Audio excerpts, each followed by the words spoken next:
Hello and welcome back. तो आज के इस वीडियो में हम जानेंगे कि नवरात्रि का महापर्व 9 देवी अर्थात 9 कन्याओं को समर्पित है। कन्या पूजन करने से हमारी समस्त पीड़ा दूर होती है, दुख दर्द दूर होते हैं, हर कष्ट दूर होते हैं, ग्रह क्लेश हमारे जीवन से हमेशा के लिए दूर हो जाते हैं। यहाँ तक कि पितृ दोष, राहु दोष, मंगल दोष, अक्सर प्रदोष मात्र कन्या पूजन से, शनि दोष से पीड़ित व्यक्ति को राहत मिलती है, सुकून मिलता है, घर में खुशियां आती हैं तथा अकाल मृत्यु घर में कभी नहीं होती। आपको बता दें, इस बार माता रानी पालकी की सवारी पर पृथ्वी लोक पर आ चुकी है और भक्तों के कष्ट को दूर करेंगे। जब जब माता रानी पालकी पर सवार होकर आती है तब तक धरती पर फूल खिलते हैं और जीवन सुगम हो जाता है। इस बार के नवरात्रि बहुत ही शुभ और मंगलकारी माने जा रहे हैं। नवरात्रि की अष्टमी और नवमी तिथि पर कन्या पूजन का विधान है। ऐसे में आप अष्टमी और नवमी को इन दोनों तिथियों में कन्या पूजन अवश्य ही करें। कन्याओं को भोजन अवश्य खिलाएं। शास्त्रों में 9 दिनों के नवरात्रि को बहुत ही शुभ और मंगलकारी माना जाता है और वहीं 8 दिनों के नवरात्रि को अच्छा नहीं माना जाता। ऐसे में 10 दिनों के नवरात्रि बहुत ही शुभ माने गए हैं। शास्त्रों के अनुसार नवरात्रि के दिनों में माता रानी का पूजन करने से, कन्या पूजन करने से माँ अभय वरदान प्रदान करती है। जीवन में जो कष्ट होते हैं उन्हें ठीक कर देती है। श्रीधर की तरह ही सच्चे हृदय वाले व्यक्ति के सभी कष्ट का निवारण माँ शीघ्र ही करती है। उनकी उपासना से विनम्रता का विकास होता है। सभी कष्ट, दरिद्रता, दुख, कष्ट नष्ट हो जाते हैं। नवरात्रि में माता रानी का व्रत और पूजन किया जाता है। इनकी नवरात्रि के दौरान सबसे ज्यादा महत्व होता है कन्या पूजन का। कन्या रानी जो होती है फूलों की पंखुड़ियां की तरह नाजुक होती है। कन्या पूजन सर्वप्रिय है, श्रेष्ठ है। कन्या के रूप में स्वयं जगदम्बा देवी माता, वैष्णव 9 देवियां अर्थात समस्त ब्रह्मांड उनके शरीर के कण कण में वास करते हैं। बहुत कम लोग जानते हैं 33 कोटि देवी देवताओं का वास होता है कन्याओं के मस्तक पर। कन्या चाहे छोटी हो चाहे बड़ी हो, वह सदैव पूजनीय है, माता रानी के समान मानी जाती है। माना जाता है व्रत और उपासना से माता रानी इतना प्रसन्न नहीं होती है जितना कि कन्या पूजन से होती है।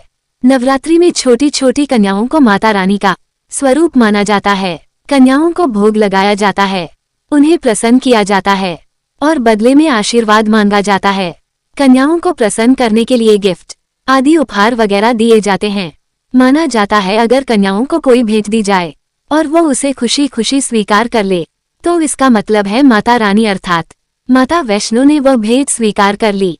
कन्याएं प्रसन्न होती है तो समझो उन्हें माता रानी का आशीर्वाद मिल गया और माता रानी की कृपा से उन्हें मुंह मांगा वरदान प्राप्त होता है। कन्या पूजन कोई मामूली पूजन नहीं होता। समस्त ब्रह्मांड में जो पूजा होती है उनसे बढ़कर कन्या पूजन को माना जाता है। 10 बार गंगा स्नान करने से और 100 बार यज्ञ करने से तथा 1000 बार जो पुण्य मिलता है वह मात्र एक बार कन्या पूजन करने से करोड़ों गुना भक्त को मिल जाता है। तो इतना महत्वपूर्ण होता है कन्या पूजन। इसीलिए कहा जाता है कि कन्याओं को सताना नहीं चाहिए, इससे समस्त ब्रह्मांड हिल जाता है। कन्याओं की जितनी सेवा की जाए कम ही होती है। कन्याएं कोई मामूली नहीं होती। कन्या के रूप में स्वयं उनके मस्तक पर विराजमान होकर स्वयं देवी चलकर आपके घर तक आती है। नवरात्रि में 2 साल से लेकर 10 साल तक की कन्या का पूजन होना चाहिए। अष्टमी अथवा नवमी को कन्याओं के पैर धोकर भोजन कराना, उपहार आदि देना श्रेष्ठ माना जाता है, दुर्लभ माना जाता है। ऐसा मौका कभी हाथों से नहीं जाने देना चाहिए। इस दिन जितना ज्यादा हो सके कन्याओं को हाथ पकड़कर पैर पकड़कर अपने घर तक लेकर आए। इस वीडियो में आगे बढ़ने से पहले चैनल को सब्सक्राइब जरूर करें और हाँ, माता को एक लाइक जरूर करें। लाइक करने में कंजूसी ना करें। कैसे करें कन्याओं का स्वागत? कन्या जब आपके घर आए तब सभी के पैरों को दूध और पानी से उनके पैरों को धुलना चाहिए। खासकर मर्दों को कन्याओं के पैर आवश्यक धोने चाहिए, इससे मैया वैष्णो प्रसन्न होती है। फिर उसके बाद कन्याओं को किसी साफ जगह पर जमीन पर कपड़ा बिछाकर बैठाना चाहिए। उनके माथे पर अक्षत, फूल और कुमकुम लगाना चाहिए। फिर उसके बाद भोजन ग्रहण करवाना चाहिए। लेकिन हमेशा याद रहे, कन्याओं की थाली में 3 पूरियां कभी ना रखें, इसे शुभ नहीं अशुभ माना जाता है। 3 पूरियां तथा 3 रोटियां मरने वाले व्यक्ति के लिए निकल जाती हैं और जेल में कैदियों के लिए दी जाती है। ऐसे में कन्याओं को उनकी थाली में 3 पूरी कभी नहीं देना चाहिए, लेकिन 1-2 करके पूरियां दे सकते हैं। इससे 3 संख्या बढ़ जाती है और दोष भी नहीं लगता। कन्याओं को खाना खिलाने के बाद अंतिम में कन्याओं के सर पर लाल चुनरी उड़ाना चाहिए और भोजन में आपको खीर, पूरी, हलवा, चना तथा आलू की सब्जी, छोले वगैरह की सब्जी खिलानी चाहिए। पनीर आदि भी खिलाया जा सकता है। माता रानी का प्रिय भोजन खीर, हलवा, पूरी और छोले आदि ही है, लेकिन भूल से भी लहसुन और प्याज का इस्तेमाल कभी ना करें। अक्सर कई लोग कन्याओं को कुरकुरे का पैकेट, चिप्स वगैरह का पैकेट खिलाते हैं, जो कि गलत माना जाता है, क्योंकि इसमें लहसुन, प्याज का इस्तेमाल होता है, जिसके कारण आपका व्रत खंडित हो सकता है। माँ दुर्गा क्रोधित हो सकती है। जहां आपने 9 दिनों तक लहसुन, प्याज का परहेज किया, लेकिन आपकी एक गलती पूरे व्रत को खंडित कर सकती है। इतना भी नादान नहीं बनना चाहिए कि माता रानी रुष्ट हो जाए और कन्याओं को भी अशुद्ध होना पड़े। कन्या को डब्बा बंद कोई भी ऐसी चीज ना खिलाए जिसमें लहसुन, प्याज होता है। कई चीज तो ऐसी होती है मार्केट में जिसके अंदर लहसुन, प्याज का इस्तेमाल होता है। ऐसा आप कभी मत करना। कई लोग कन्या पूजन में खाना घर पर नहीं बनाते, मार्केट से रेडीमेड लाकर ही खिलाते हैं तथा दही जलेबी खिलाते हैं, जो कि अशुभ नहीं माना जाता है। ऐसा खाना जो लोग खिलाते हैं जिनके घर में मान लीजिए कोई दुर्घटना आदि हो गई है, या घर में कोई बीमार है, या कोई मुसीबत आ गई है, वह ऐसा करते हैं। लेकिन अगर आप स्वस्थ हैं, आपको कोई पीड़ा नहीं है, तो ऐसा भूलकर भी नहीं करना चाहिए। माता रानी दही जलेबी नहीं, आपके हाथों का बना भोजन खाना चाहती है। फिर चाहे आप घर में एक ही पूरी क्यों ना बनाएं माता के लिए, पर आप स्वयं ही अपने हाथों से माता रानी को भोजन खिलाए। देखिए, भले ही आप दही जलेबी खिला सकते हैं, परंतु माता को घर का बना हुआ शुद्ध भोजन ही अति प्रिय है। खासकर नवरात्रों के दौरान घर में पका खाना अवश्य बनाना चाहिए। रानी बहुत प्रसन्न होती है। घर का बना पका खाना ही कन्याओं को खिलाना चाहिए। हमेशा याद रखें, कन्याओं को प्लास्टिक के बने दोने में खाना नहीं खिलाना चाहिए। ऐसे बर्तन पूजा पाठ के लिए शुभ नहीं, अशुभ होते हैं। प्लास्टिक के ज्यादातर बर्तन जो होते हैं जानवरों की हड्डियों द्वारा बनाए जाते हैं, इसलिए ऐसा पाप मत करना। कन्याओं को हमेशा स्टील के बर्तन या पत्तों से बने बर्तनों में ही भोजन करना चाहिए। बहुत ही शुभ माना गया है। अगर पेड़ के पत्ते में भोजन करते हैं तो माता अभय वरदान प्रदान करती है। एक और बात हम आपको बताने वाले हैं कि यदि नवरात्रों के समाप्त होने के बाद यदि बीच में कन्या पूजन में शुक्रवार का दिन पड़ जाए तो कन्याओं को कोई भी खट्टी चीज नहीं खिलाना चाहिए, क्योंकि शुक्रवार का दिन माता संतोषी को समर्पित होता है और माता संतोषी नवरात्रों के दिनों में सक्रिय अवस्था में होती है, यानी वह भी 9 देवियों के साथ में आपके घर में आती है। इसलिए कन्याओं को भूलकर भी शुक्रवार का दिन अगर पड़ जाए तो खट्टी चीज घर में नहीं बनना चाहिए। घोर पाप लगेगा। इन चीजों से माता संतोषी रुष्ट हो सकती है, आपको श्राप दे सकती हैं। इसलिए नादान ना बने। भोजन कराने के बाद कन्याओं की थाली में एक लौंग जरूर रखना चाहिए, क्योंकि लौंग देवी शक्ति तथा दुर्गा माँ को बहुत प्रिय है। लौंग माता शक्ति का प्रतीक होती है। लौंग में नवदुर्गा का वास होता है। इन 9 दिनों में माता रानी को लौंग का भोग ही लगाया जाता है, तो खाना खाने के बाद कन्याओं को लौंग अवश्य अर्पित करें। माता रानी को अमृत से बढ़कर लौंग प्रिय है, इसलिए कन्याओं को थाली में चुपचाप एक लौंग जरूर रखते हैं। आपका भाग्य चमक जाएगा। माता लक्ष्मी आपके जीवन में धन की कोई भी कमी नहीं होने देंगे। आपको बता दें, कन्याओं को उपहार में क्या देना चाहिए। कन्याओं को खुश करने के लिए उनकी थाली में दक्षिणा डालें, ताकि आपके घर में संपन्नता बनी रहे तथा धन की कोई भी कमी ना हो। कन्या जब आपके घर से खुशी खुशी धन लेकर जाती है, तो वह भी आपको खुशी खुशी कई गुना आपको धन प्रदान करती है। इस समय कंजूसी मत करना, खुशी खुशी कन्याओं को धन अवश्य देना। कन्याओं को कोई सुंदर गिफ्ट दे सकते हैं। शास्त्रों में बताया जाता है कि कन्या जितना खुश होती है, माता रानी उतना ही जल्द फल की प्राप्ति प्रदान करती है। ऐसे में आप कन्याओं को चॉकलेट बॉक्स दे सकते हैं तथा खूबसूरत कपड़े दे सकते हैं। याद रहे, काले कपड़े ना दें और स्टील के बर्तन भी गिफ्ट के तौर पर दे सकते हैं। याद रहे कि कन्याओं को लोहे का कोई भी सामान नहीं देना चाहिए, नहीं तो राहु के प्रभाव आपके जीवन में प्रवेश कर जाएगा। राहुकाल तथा राहु दोष आपको लग जाएगा, आप बर्बाद भी हो सकते हैं। जब कन्या जाए तो उनके चरण जरूर छू ले और अपने मन में अपनी प्रार्थना को पूरा कहे सच्चे दिल से। इसका मतलब होता है मन में कोई भी लालच ना हो, श्रद्धा और सच्ची भक्ति से कहे। ऐसी भक्ति के आगे स्वयं 33 कोटि देवी देवता आपको नमस्कार करते हैं। तो ये तो थी कन्या पूजन की सही विधि, लेकिन अब जानते हैं कि नवरात्रों के दिनों में अगर मिल जाए आपको ये संकेत, तो समझो माँ दुर्गा आपके घर में आ चुकी है। ये संकेत बताते हैं माँ दुर्गा का आशीर्वाद आपको प्राप्त होने वाला है। तो चलिए शुरू करते हैं। पहला है जौ से निकली हरियाली। जौ से निकली हरियाली बहुत ही शुभ मानी गई है। कहा जाता है कि जौ से निकली हरियाली हमारे भविष्य में होने वाले अच्छे और बुरे होने का संकेत देती है। ये सभी बातें हमारे आने वाले साल का भविष्य बताती हैं। यदि आपने जौ बोए हैं और वो किसी कारणवश नहीं हो पाए हैं, तो ऐसा माना जाता है कि नवरात्रों में जौ अगर सूख जाते हैं या बढ़ते नहीं है, तो आपको समझ लेना चाहिए कि ये साल आपका खराब होने वाला है तथा घर में कोई बीमारी आने वाली है, आपकी कमाई कम होने वाली है या घटने वाली है। ये धन हानि का संकेत माना गया है, क्योंकि आपने कोई ना कोई गलती ऐसी कर दी होगी जिसके कारण माता रानी नाराज हो गई है। इसीलिए माता से आप क्षमा अवश्य मांग ले। माँ अपने भक्तों को अवश्य माफ करती है। एक माँ ही होती है जो अपने बेटे को, अपने लाल को हर गलती पर माफ करती है, लेकिन ऐसा बेटा किस काम का जो मन से माफी ना मांगे। इसीलिए माता रानी से अपनी गलती की माफी अवश्य मांग ले। वैष्णो अपने भक्तों को कभी निराश ही नहीं करती, बल्कि उन्हें धन धान्य से और खुशियों से परिपूर्ण बना देती है। और यदि जौ हरे भरे हो जाते हैं तो ये शुभ संकेत होता है।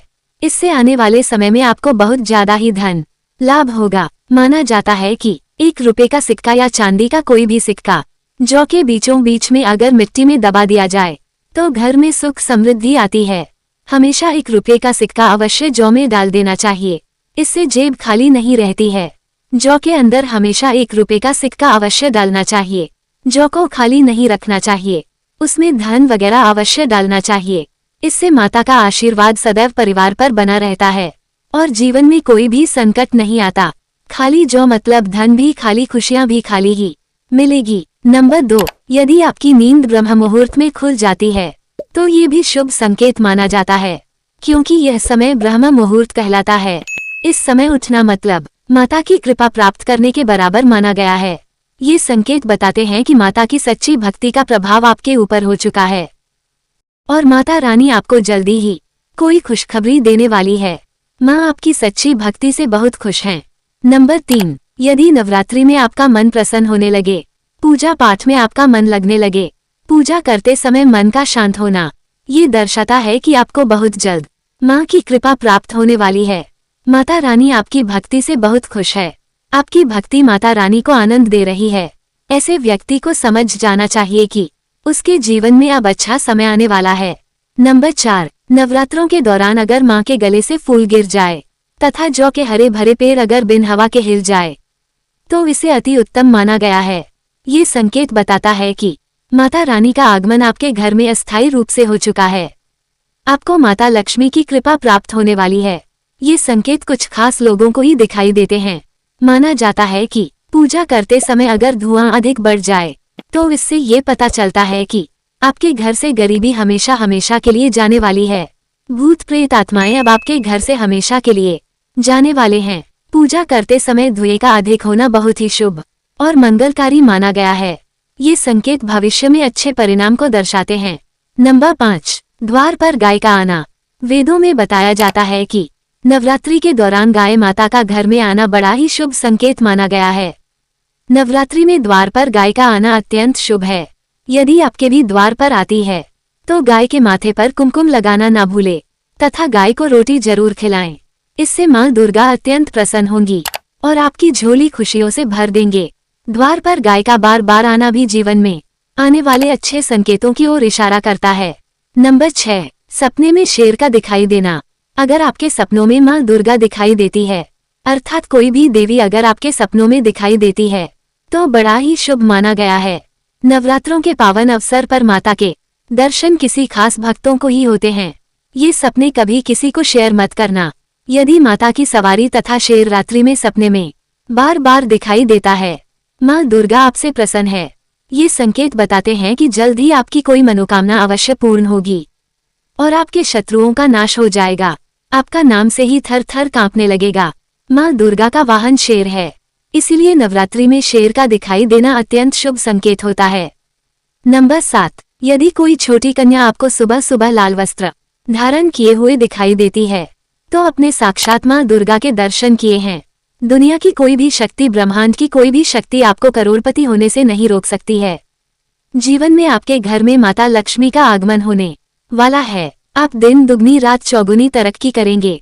अब आप खुशियां मनाएं और मिठाइयां बांटे। ऐसे में कन्याओं को भरपूर तरीके से उनका स्वागत करें। उनका आगमन दूध से चरण धुलाकर करें, कोई भी कंजूसी ना करें। माता रानी ये संकेत दे रही है कि अब आपका बुरा समय समाप्त हो जाएगा। नंबर 8, घर पर उल्लू का आना। यदि मां लक्ष्मी का वाहन उल्लू नवरात्रि में आपके घर पर आकर बैठ जाए तो ये भी शुभ संकेत है। इसका अर्थ है कि मां लक्ष्मी का आपके घर में प्रवेश हो चुकी है और आपकी आर्थिक स्थिति और मजबूत होगी। लेकिन याद रहे, उल्लू नवरात्रि और दीपावली पर आना ही शुभ माना जाता है। नंबर 9, यदि ब्रह्म मुहूर्त के समय यानी सुबह के 4 बजे के आसपास घंटी की आवाज सुनाई दे जाए या शंख की आवाज सुनाई दे जाए तथा कोई भजन सुनाई दे जाए तो बड़ा ही शुभ संकेत माना गया है। पता चलता है कि माता रानी आपकी भक्ति से बहुत प्रसन्न है और आपके जीवन में सभी नकारात्मकता का नाश होने वाला है तथा माता लक्ष्मी की कृपा आपको प्राप्त होने वाली है। नवरात्रों के दौरान घर में काली चींटियों का दिखना, लंबी लंबी लाइन बनाकर मुंह में खाना ले जाते हुए चींटियों को देखना अच्छा संकेत माना गया है। और यदि मंदिर में पूजा करते समय कोई छिपकली आदि दिखाई दे जाए या मंदिर के स्थान की ओर छिपकली चली जाए तो बड़ा ही शुभ संकेत माना गया है। इससे ये पता चलता है कि आपको माता लक्ष्मी की कृपा प्राप्त होने वाली है। मां का आशीर्वाद आपको मिलने वाला है। नवरात्रों के दौरान मंदिर में छिपकली का देखना बहुत शुभ संकेत माना गया है। आपकी भक्ति का फल आपको शीघ्र ही मिलने वाला है, क्योंकि छिपकली को माता लक्ष्मी का प्रतीक माना गया है। किसी शुभ अवसर पर छिपकली का दिखाना मंगलकारी माना गया है और नवरात्रि में छिपकली का मंदिर में दिखना साक्षात देवी लक्ष्मी का स्वरूप माना गया है। अगर आप वाकई में मां वैष्णो की कृपा पाना चाहते हैं तो कमेंट बॉक्स में लिखिए जय माता दी माता रानी, आपकी झोली खुशियों से भर जाए। तो आपको ये वीडियो कैसा लगा कमेंट बॉक्स में जरूर बताएं। तो ये थी कन्या पूजन की सही विधि। बहुत ही अच्छे से आप कन्या पूजन करें जैसे कि हमने आपको बताया। एक भी गलती आप ना करें, इससे आपको बहुत ही अच्छा फल मिलेगा।